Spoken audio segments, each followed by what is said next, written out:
So hey guys, and welcome to the video. Today I'm going to be reacting to a theme park review that I've been sent multiple times. So if you go on to like this video, please smack that like button, hit that subscribe button and turn on all notifications so you don't miss a single video. Without further ado, let's get straight on into it. So I've been sent this article multiple times by viewers of my channel and friends. Everybody's been wanting to get my thoughts on this after they read it. I've only read through a little bit of it just to get a gist of what this is about. I'm not sure whether the reporter who actually wrote this article is a member of the theme park enthusiast community, or he's really into theme parks. I'm not quite sure. I can't give you any background on that. I'm sure we'll get more context throughout this article as we go through and react to it.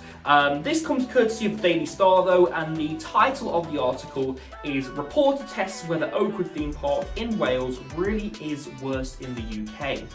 Just by that title, I'm quite intrigued. So let's get into this. So it reads, while it might not be the most famous theme park in the UK, Oakwood Theme Park in Pembrokeshire, Wales holds fond memories and nostalgia for many.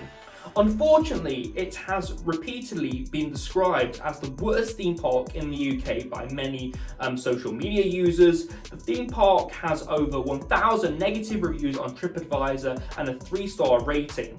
And some have said it's a place to avoid at all costs and a waste of money and time.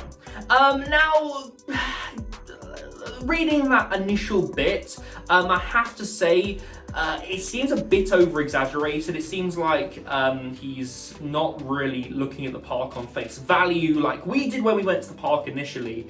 By the way, I'm a massive fan of Oakwood Theme Park. We've only been there once. They've got some great rides and attractions there. So yeah, I would say that's unfair. I have read the bad reviews for Oakwood Theme Park, and I read them before we went to Oakwood Theme Park, so I've got a bit of an idea of what to expect. But yeah, I would say that first bit is a bit unwarranted in my opinion. Right, so let's continue reading this then. Well, journalist Rhodri Harrison, I'm sorry if I butchered your name there, I'm not very good at reading names, I really aren't, from South Wales, visited the theme park to see whether it really could be considered the worst in the UK. When you think of Oakwood Theme Park, Megaphobia, Drench, which was renamed from Hydro in 2011, and Speed probably spring to the front of your mind, and rightfully so. He decided to check whether the complaints around value for money, poor maintenance, and hit and miss availability of rides were true. Rhodri said booking tickets was reasonably straightforward. Booking and paying online came to £35.50, a steep price when considering other theme parks in the UK are slightly cheaper for more rides. And I'm going to have to disagree with that. You look at Alton Towers, for example, a standard ticket online is about £40. You look at a place like Flamingo Land, that's got a £45 asking price. And even something like Drayton Manor, yes, he paid £35.50, and this is probably a bad example, but that's £31. And I'd say Drayton Manor and Oakwood are arguably have the same amount of attractions. So I'm gonna have to say, I believe it's a middle of the road ticket price. I don't believe it's expensive. If he goes to as many theme parks as we do, then yeah, he should know this. So by taking from that, yeah, I don't think he goes to theme parks very often at all, because £35.50 is quite a reasonable price for Oakwood, in my opinion. I'm pretty sure we paid more than that actually for our Oakwood visit. Right, so continuing on then, upon getting to the park is when the first wave of disappointment hit. Apparently, the iconic wooden roller coaster Megaphobia was closed for his visit. Rhodri said the ride has become an iconic talking point within Oakwood Park for reaching speeds of around 50 miles per hour, with being regarded as one of the top wooden coasters in Europe. Yes, I agree with that 100%. I've not ridden any coasters outside of the UK, but for me, Megaphobia definitely holds its own in terms of the wooden roller coaster I've ridden in the UK. It's my top wooden roller coaster in the UK at the moment, and it's my number 3 overall. So that's really got to be saying something for the coaster. In terms of availability then, I do understand that it's disappointing when some roller coasters are shut, particularly roller coasters that you want to ride on a day out to a theme park. But it's just one of those things, isn't it? It happens all of the time. It's happened to me multiple times at Alton Towers this season. Nemesis was closed a few times that I went to Alton Towers this season. And for instance, earlier on this season, we went to Blackpool Pleasure Beach and Icon was closed all morning. So it's just one of those things, isn't it? Like, if they can't get a roller coaster open safely, they ain't gonna open the roller coaster at all. So I kind of disagree with that point. Again, if you can't open a ride safely, don't open it, basically. Okay then, so continuing on with the article then, Rody, again, I really can't pronounce your name, I'm really sorry if you're watching this. He goes on to say, I wasn't the only visitor getting disappointed by the news. Not the ideal first thing to hear when you're yet to step foot on the site. No warning or statement was issued the night before when I had previously booked, and most likely would not have booked if I had known about the closure. Again, this is a thing with theme parks, like, if they do their pre-ride checks in the morning and they see something or they notice something that stops them being able to open a roller coaster, they're going to post it on their social media. It's unfortunate that you didn't hear about it the night before, but I guess, again, it's the luck of the draw really when you go to a theme park. All the roller coasters and rides that you want to go on may not be open. When we went to Drayton Manor on our latest theme park trip, there was a few little rides shut.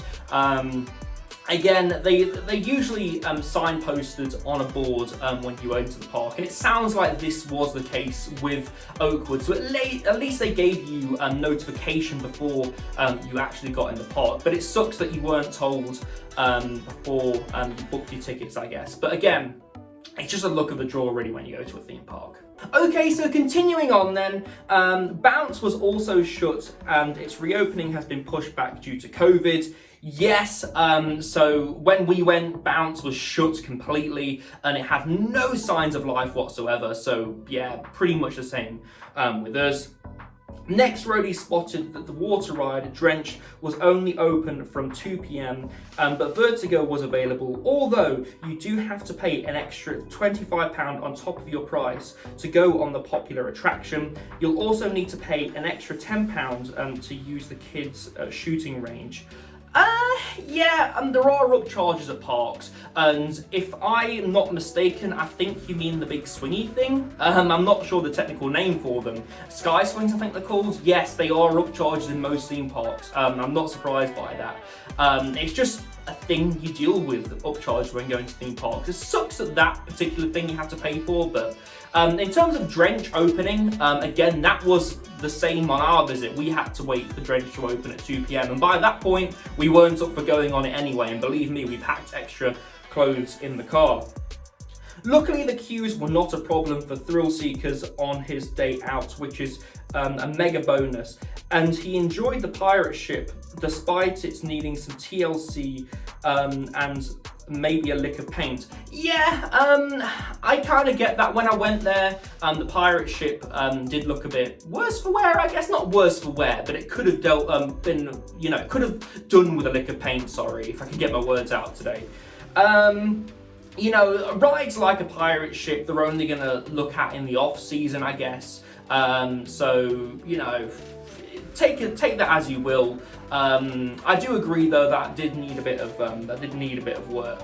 Okay, so continuing on then, Rody added both the treetops and speed coasters are great. You can't really complain too much about them. Both go at incredible speeds, and queues on the day meant we could just continue on the ride until we were dizzy after re-queuing.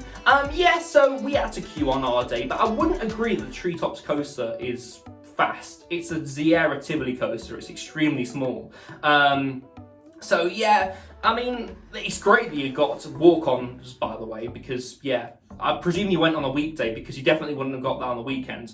I you know, they've got nothing really much to say about that. Walk-ons are fantastic, but again, I don't think that the Treetops coaster is a fast coaster. Okay, so continuing on then, overall, Rody declared, I think it was unfortunate that Megaphobia was closed during our visit. It's the main attraction of the park in my eyes, and you can't think about Oakwood without that ride. It is in dire need of some TLC, and it just feels like to me it's running off of the past with old music blaring across the park, a number of rides being closed. It's a disappointing sight to see when paying a reasonably expensive fee. It feels neglected, and it would be great to see some of the old rides return and a new entrance to the park. The last roller coaster was in 2017, and it was aimed at a younger audience. So I do agree, Oakwood definitely needs another roller coaster or another major attraction to the park to really bring in those numbers. I can see why it would be, you know, disappointing to find out that you have to pay such an expensive fee for what they've got. What they have got though is fantastic, and I can understand your disappointment, especially because Megaphobia was closed. But like I said before, it's luck of the draw when you go to these theme parks. If they can't open the coasters safely, they're not going to open the coasters at all. So again, I can't sympathise with you on that one, unfortunately. If we went to Oakwood, for instance, and Megaphobia was closed, we definitely would have tried to go the next day to get on Megaphobia, but I would have been sympathetic. I would have been disappointed, but I would have been sympathetic to the situation that we couldn't get on Megaphobia, just because, again, they won't operate a ride if it's not safe, and I can't push that point across enough. Overall then, I do feel like the park does need some TLC. Like I said, I do love Oakwood, and I really do support the park. But I agree with him. I do think the park does need some TLC. So overall then, that was a good review of Oakwood, but I just feel like he got in the park on a bad day, and that's why the review was so negative. I will leave the article down in the description below, so that you guys can go read it if you want to. It's a great read, and I'll be interested to hear if he does any more theme park trips. Maybe we could get him on the channel to talk about his trip to Oakwood. So guys, that's been me reacting to the Daily Star article about Oakwood Theme Park and their review of Oakwood Theme Park. I really do hope you like this video. I really hope I'm not going to get copyright stricken by the Daily Star. It was fair use because I was doing a review / reacting to the article itself. So I will definitely link it down in the description. It's definitely a good read if you want to go read it. But if you have liked the video, please smack that like button, hit that subscribe button, and turn on all notifications so you don't miss a single video. And please do subscribe, by the way, because we've got plenty of theme park trips coming up as we approach the Halloween season. I've also got something to announce in regards to the Halloween season, so definitely stick around for that.